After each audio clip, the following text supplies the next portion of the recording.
بسم اللہ الرحمن الرحیم۔ السلام علیکم friends, welcome to Scholars Hive. Friends, آج ہم ایسے رائٹنگ پر بات کریں گے۔ Essay writing in English language. English زبان میں مضمون نگاری کو ہر طالب علم اپنے لیے ایک انتہائی مشکل بلکہ ناممکن کام سمجھتا ہے۔ اس کا خیال ہے کہ وہ ایک بھی جملہ درست انگلش میں لکھنے کی صلاحیت نہیں رکھتا۔ وہ گرامر باکس سے اہم موضوعات پر لکھے چند مضامین کو رٹ لینے پر اکتفا کرتا ہے۔ مضمون نگاری یعنی ایسے رائٹنگ کے بارے میں طلباء کے اس منفی رویہ اور پست ہمتی کی وجہ کیا ہے؟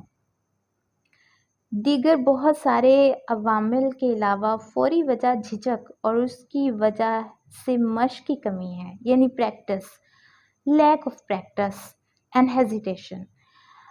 جھجک اور ہچکچاہٹ کی وجہ یہ ہے کہ طالب علم یہ سمجھتا ہے کہ مضمون نگاری کے لیے انگلش یعنی انگریزی گرامر کے تمام اصولوں کا ذہن نشین ہونا اور ایک بڑے ذخیرہ الفاظ کا ہونا ضروری ہے، یعنی ڈکشنری، ووکیبلری زبانی یاد ہونی چاہیے، جبکہ حقیقت یہ ہے کہ محض گرامر اور الفاظ کے بڑے ذخیرے کے بل پر اچھا مضمون نہیں لکھا جا سکتا۔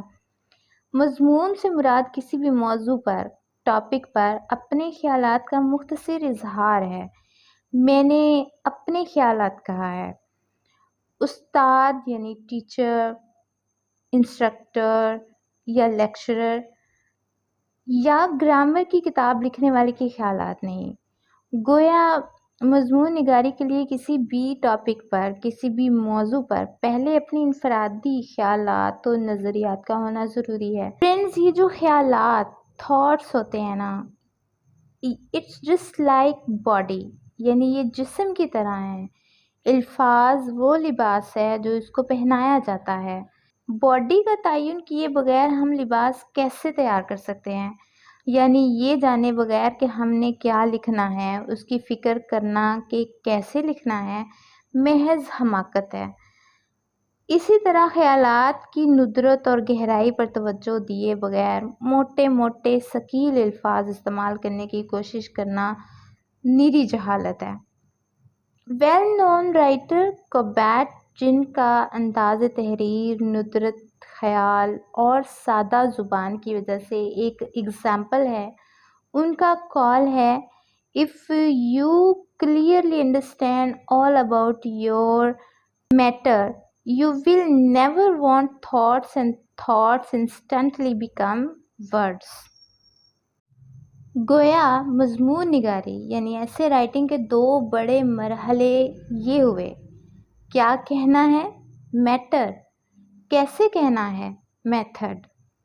امتحان میں ممتحن یعنی ایگزامینر صرف یہ نہیں دیکھتا کہ آپ نے جملے درست بنائے ہیں یا نہیں، بلکہ وہ پہلے یہ جائزہ لیتا ہے کہ آپ نے کن خیالات کا اظہار کیا ہے۔ کریکٹ انگلش میں لکھے گئے فضول، گھٹیا اور پست خیالات والے مضمون سے وہ مضمون بہتر ہے جس میں ٹوٹی پھوٹی انگلش میں موضوع کے مطابق مناسب، فکر انگیز اور اعلیٰ خیالات کا اظہار کرنے کی کوشش کی گئی ہو۔ یعنی زبان کی درستگی کی اپنی اہمیت ہونے کے باوجود خیالات کے اعلیٰ اور بہتر ہونے کو فوقیت حاصل ہے۔ کسی خاص موضوع کے بارے میں انفرادی نقطہ نظر اور خیالات کیسے بنتے ہیں؟ اس کا جواب دو الفاظ میں مضمر ہے: کین آبزرویشن یعنی گہرا مشاہدہ، واسٹ ریڈنگ یعنی وسیع مطالعہ۔ بدقسمتی سے ہمارے معاشرے میں انفرادی سوچ پر قدم قدم پر قدغن لگا دی جاتی ہے، یعنی رکاوٹیں پیدا کی جاتی ہیں۔ اظہار رائے کی آزادی کو بغاوت اور نافرمانی سے منسوب کر دیا جاتا ہے۔ یہ طرز عمل انفرادی سوچ اور مثبت رویے کی راہ میں سب سے بڑی رکاوٹ ہے۔ عمدہ خیالات پیدا کرنے کے لیے اپنے ارد گرد کے ماحول اور واقعات کا غیر جانبدارانہ مشاہدہ کرنا، مختلف حالات میں لوگوں کے عمل اور رد عمل کا جائزہ لینا اور مختلف موضوعات پر لوگوں کی آراء کو تحمل اور برداشت سے سننا، اور پھر فطری اصولوں، عالمگیر حقیقتوں اور تعصبات سے پاک دینی تعلیمات کی روشنی میں ان کو پرکھ کر کسی نتیجہ پر پہنچنا پہلی شرط ہے۔ اس کے لیے آپ کو عملی اور شعوری کوشش کرنے کی ضرورت ہے۔ گھر میں، گھر سے باہر، سڑک پر، دوستوں کی محفل میں اپنی بصارت اور بصیرت دونوں کو کھلا رکھیں اور باہوش ہو کر اپنے گرد و پیش کے ماحول اور واقعات پر غور و فکر کی عادت ڈالیں۔ فرینڈز، یہ چیز آپ کے اندر موجود کاہلی یعنی سستی کو، بزدلی اور غلامانہ ذہنیت کو ختم کر کے شعور، انفرادیت اور اعتماد پیدا کرے گی۔ اعلیٰ خیالات اپنانے کے لیے دوسرا مؤثر طریقہ وسیع تر مطالعہ ہے۔ ہمارا نوجوان ٹی وی، سوشل میڈیا اور انٹرنیٹ کی حسین وادی میں کھو کر مطالعہ سے جی چرانے لگا ہے۔ اخبارات کا مطالعہ صرف فلمی خبروں، تصویروں اور اشتہارات تک محدود ہو گیا ہے۔ اخبارات کسی بھی موضوع پر تازہ ترین خبروں اور خیالات کا بہترین ذریعہ یعنی سورس ہوتے ہیں، خاص طور پر وہ صفحات جہاں ایڈیٹوریل میں ایڈیٹر کرنٹ ٹاپکس پر اپنی آراء کا اظہار کرتا ہے۔ مختلف موضوعات پر علمی اور ادبی شخصیتوں کے مضامین چھپتے ہیں اور معاشرتی، سیاسی اور تعلیمی مسائل پر مختلف لوگ اپنے خطوط کے ذریعے اظہار خیال کرتے ہیں۔ اخبار کے یہ صفحات فوری معلومات کا ذخیرہ ہوتے ہیں جن سے کم وقت میں آپ بہت کچھ سیکھ سکتے ہیں۔ فرینڈز، اسٹڈی کے لیے کالج کی لائبریری اہم کردار ادا کر سکتی ہے۔ فارغ وقت میں یا فری پیریڈ کے دوران لائبریری میں بیٹھیے اور اپنی پسند کے موضوعات پر یعنی ٹاپکس پر کتب کا مطالعہ کیجیے، خاص طور پر انسائکلوپیڈیا، عظیم لوگوں کی سوانح حیات، قرآن حکیم کی تفاسیر، اقوال زرین پر مشتمل کتب اور انگلش اور اردو کی اچھی لغات کا مطالعہ نہ صرف آپ کی معلومات میں اضافہ کرے گا بلکہ زندگی کے مختلف ادوار اور شعبوں سے متعلق آپ کے خیالات میں وسعت بھی پیدا کرے گا۔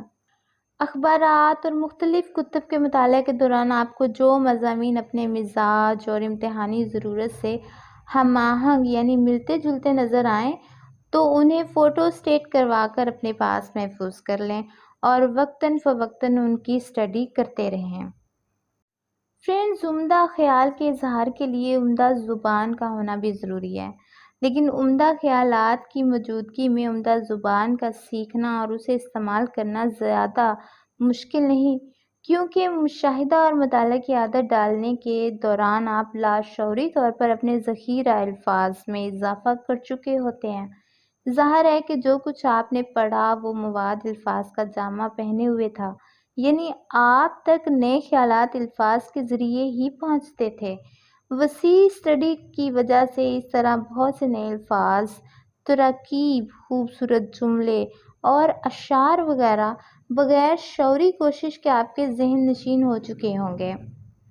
تاہم ذخیرہ الفاظ یعنی ووکیبلری میں متواتر اضافہ اور صحت زبان کے لیے مندرجہ ذیل چیزوں کو ذہن میں رکھیں۔ نمبر 1، ایک اچھی ڈکشنری کو ترجیح دیتی ہوں۔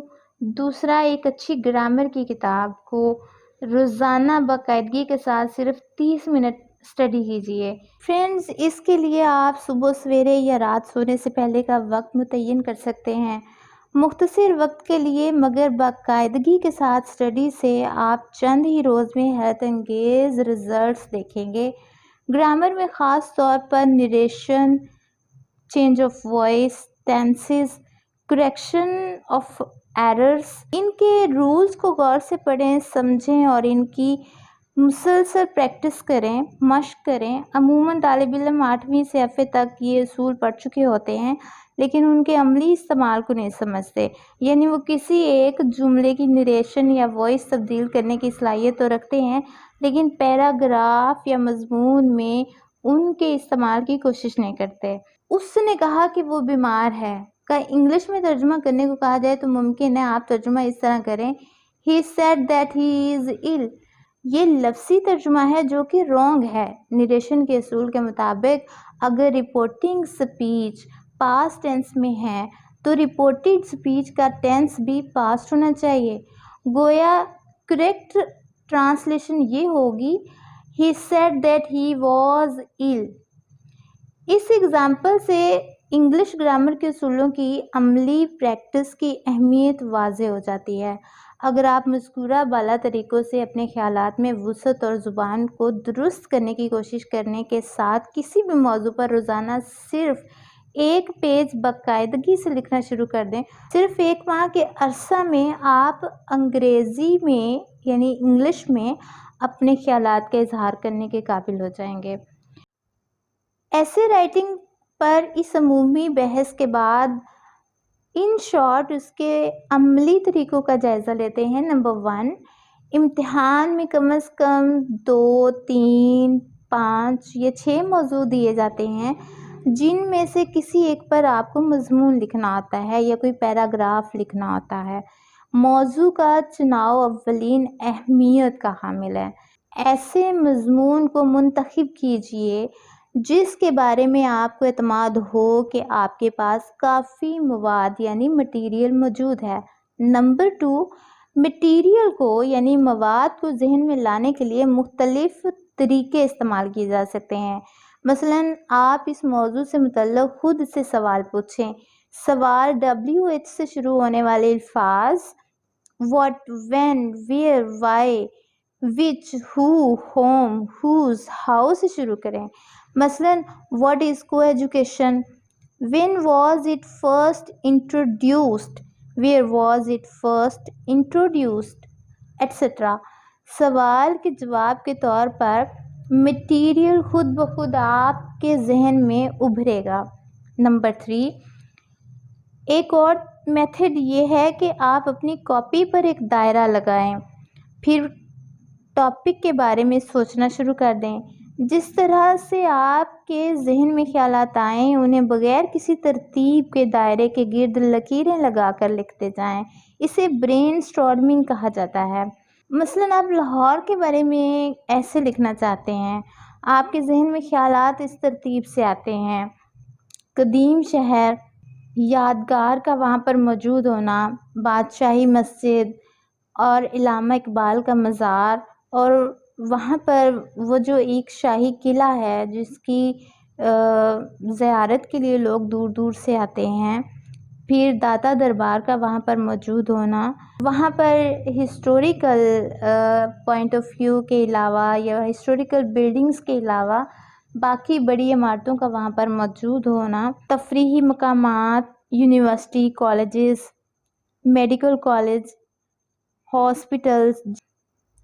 نمبر 4، ان نکات کو دائرہ کے گرد لکھتے جائیں، پھر انہیں اس طرح ترتیب دیں کہ خیالات منقطع انداز میں آگے بڑھیں. یعنی پہلے لاہور کی مختصر تاریخ بیان کریں جن میں اولیاء کرام کا ذکر موجود ہو، پھر جن میں بادشاہوں کا ذکر موجود ہو، وہ کنگز جنہوں نے قدیم یعنی ہسٹوریکل بلڈنگز بنانے میں رول ادا کیا وہاں پر رہے اور ان کا وہاں پر موجود اس وقت کی رعایا کے ساتھ جو تعلقات تھے، جغرافیائی حدود اربع، آب و ہوا، زرعی اہمیت، یہاں بولی جانے والی مختلف زبانوں اور ثقافت کا ذکر کریں. یوں لاہور کے ماضی سے بتدریج حال کی طرف آئیں اور موجودہ لاہور کے اہم مقامات بشمول درسگاہیں، تفریحی مقامات، ہاسپٹلز اور بازار وغیرہ کا ذکر کریں. اسی طرح اہم دینی اور سیاسی شخصیات کا بھی مختصر سا تذکرہ کریں. آخر میں مضمون کو پرسنل ٹچ دینے کے لیے لوگوں کے عمومی مزاج، بھکاریوں کی فوج ظفر موج اور شہری سہولتوں کے فقدان پر ہلکے پھلکے انداز میں تبصرہ کرتے ہوئے مستقبل کی تصویر کشی کریں. نمبر 5، مختصر یہ کہ مضمون لکھنے کے لیے بہت تفصیل کے ساتھ گرامر کو جاننا ضروری نہیں، بلکہ اصل اہمیت خیالات کے منطقی ارتقاء، زبان کی سادگی، تسلسل اور مضمون میں ذاتی رنگ نمایاں کرنے کی ہے. ایسے رائٹنگ یعنی مضمون نگاری کے لیے ابتدائی مشق یعنی پریکٹس کا بہترین ذریعہ کسی اخبار کے نام خط لکھنا ہے. اخبار کا یہ حصہ انتہائی دلچسپ ہوتا ہے. ہمارے ارد گرد سینکڑوں معاشی، معاشرتی، مذہبی اور سیاسی مسائل بکھرے ہوئے ہیں۔ ہمت کیجیے اور کسی بھی مسئلہ پر اپنے خیالات کا اظہار انگلش میں کرنے کی کوشش کیجیے۔